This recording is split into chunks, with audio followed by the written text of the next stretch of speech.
Nyai Ronggeng. Jika versi pertama dia mengatakan si Nyai memiliki 2 makam, versi kedua menyatakan bahwa si Ronggeng justru memiliki 3 makam. Menurut versi kedua, penari Ronggeng yang cantik jelita ini tewas setelah terhunus keris yang telah diberi racun. Sedih akan kehilangan sang Ronggeng, ketiga pemuda yang dari awal saling bertarung untuk memperebutkannya, akhirnya memotong jasad sang Ronggeng menjadi 3 bagian. Legenda Nyai Ronggeng di tanah air rupanya muncul dalam berbagai cerita. Ada beberapa cerita tentang asal-muasalnya Nyai Ronggeng yang telah diyakini secara turun-temurun di suatu daerah. Selain dari daerah Kebumen, legenda tentang Nyai Ronggeng juga dikenal di Cianjur. Tepatnya di sebuah desa bernama Cibokor, Pasir Koneng, terdapat sebuah terowongan kereta api bawah tanah bernama Lampegang. Sejarah perkereta apian Indonesia mencatat bahwa terowongan yang dibangun pada kurun waktu 1879 hingga 1882 oleh Belanda ini merupakan yang pertama dibuat di Provinsi Jawa Barat. Kabarnya, nama Lampegan diambil dari percakapan orang Belanda ketika kereta api memasuki terowongan, yaitu Lam-an yang berarti nyalakan lampu. Atau versi mandor saat pembangunan terowongan yang berteriak Lampegang, artinya pegang lampunya untuk menerangi. Satu cerita yang menarik adalah tentang kemisteriusan terowongan Lampegang. Cerita raibnya penari Ronggeng bernama Nyi Sadea telah beredar secara turun-temurun dan hingga kini terus berkembang di masyarakat sekitar.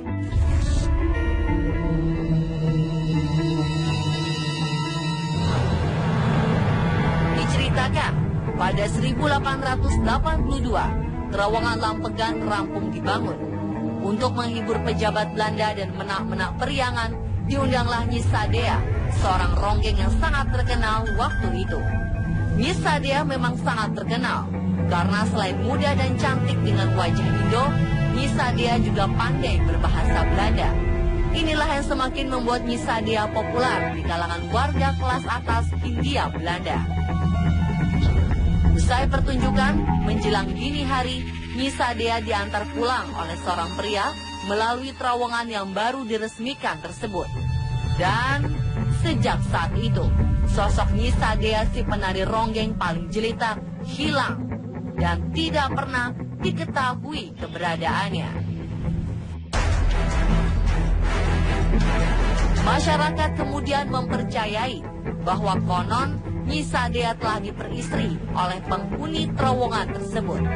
Pendapat lain meyakini bahwa Nyi Sadea dijadikan tumbal peresmian terowongan Lampegan dan konon jasadnya ditanam di dalam tembok terowongan. Dari mitos masyarakat yang beredar, pada malam-malam tertentu, khususnya malam Jumat Kliwon, sering terlihat sesosok wanita dengan pakaian seperti penari, berjalan dan menari di sekitar terowongan Lampegang.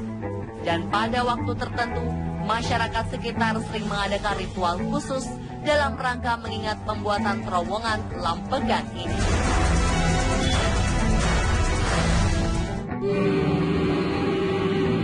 Di desa Ciherang, Kuningan, Jawa Barat, ada sebuah kutukan yang diyakini oleh warga secara turun-temurun. Di desa ini, sulit untuk menemukan gadis cantik berusia 19 tahun ke bawah. Rata-rata, mereka diungsikan oleh orang tua masing-masing ke rumah saudara di luar desa. Baru ketika melewati usia 19 tahun, gadis-gadis ini kembali ke desa Ciherang.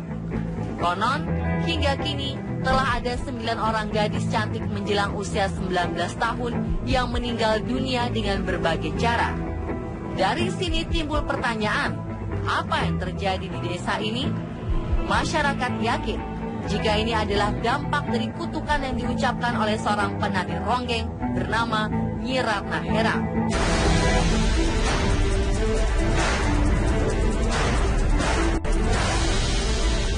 Nyi Ratna Herang adalah seorang penari Ronggeng terkenal di era 1920-an.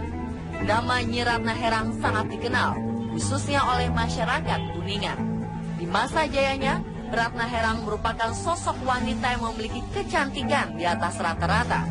Usianya kala itu baru menginjak 19 tahun. Rambutnya panjang tergerai, serta tubuhnya begitu mempesona. Tiap kali tampil menari, ia selalu menjadi magnet bagi kaum Adam. Dari para jawara, bangsawan, hingga rakyat biasa, terbius dengan kemolekan Nyi Ratna Herang. Ia tenar bukan hanya karena kecantikannya saja. Ratna Herang adalah seorang ronggeng berbakat. Bahkan, kaum wanita juga mengagumi keindahan tarian sang ronggeng. Tak sedikit wanita yang berandai-andai memiliki paras secantik dirinya dan kemampuan menari segemulai gerakannya. Namun, di suatu perayaan, Nyi Ratna Herang mengalami musibah tragis. Kala itu, Nyi Ratna Herang diundang menjadi bintang. Kaum bangsawan, orang kaya, serta para jawara pun berbondong-bondong datang ingin melihat kecantikan dan kepiawaian sang ronggeng. Dari sini, tak sedikit dari mereka yang ingin mempersuntingnya menjadi istri. Image negatif yang melekat pada diri penari ronggeng kala itu membuat dua orang jawara yang jatuh hati pada Nyi Ratna Herang terlibat perkelahian sengit.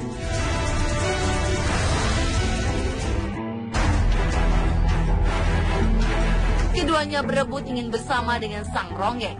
Mereka bersumpah, siapa yang menang dalam pertarungan itu, maka ialah yang berhak atas Nyi Ratna Herang. Tak disangka, pertarungan tersebut berbuah petaka. Tubuh Nyi Ratna terluka parah dan ia meninggal dunia.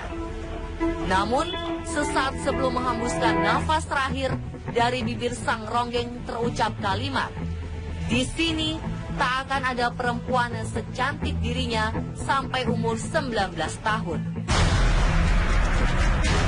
Menurut orang-orang tua, kata-kata tersebut mengandung arti bahwa di daerah ini tidak akan ada perempuan yang cantik dengan rambut panjang tergerai sampai ia menginjak usia 19 tahun. Itulah sebabnya para orang tua selalu mengungsikan anak-anak gadis mereka keluar desa. Setelah ia meninggal akibat tragedi tersebut, jasad sang ronggeng cantik ini dihanyutkan ke Sungai Cigede, hingga jasadnya ditemukan warga di Blok Pamujaan, tepatnya di Desa Ciherang. Jasadnya kemudian dimakamkan di pinggir sungai tak jauh dari tempatnya ditemukan. Berita penemuannya pun cukup menggemparkan kala itu.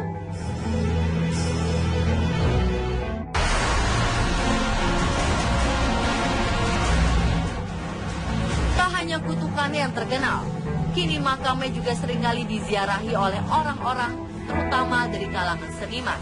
Lambat laun, tidak sedikit peziarah yang meminta sesuatu dari makamnya. Para seniman, pemilik grup kesenian, ataupun ronggeng antri menziarahi makamnya dan memohon kesuksesan. Para penari ronggeng yang berziarah memohon agar dirinya bisa tenar dan cantik seperti Nyi Ratna Herang. Karena makamnya dijadikan tempat meminta, lokasi di sekitar kuburan Nyi Ratna Herang menjadi tempat yang mencekam. Tak ada yang berani mendekati makamnya. Menurut beberapa pengakuan, di sekitar makam Nyi Ratna Herang sering muncul kembang karang, yaitu sosok anak kecil yang berkelebat bolak-balik di sekitar makam. Namun apabila orang melihat dan mengejarnya, si bocah kecil ini akan menghilang begitu saja.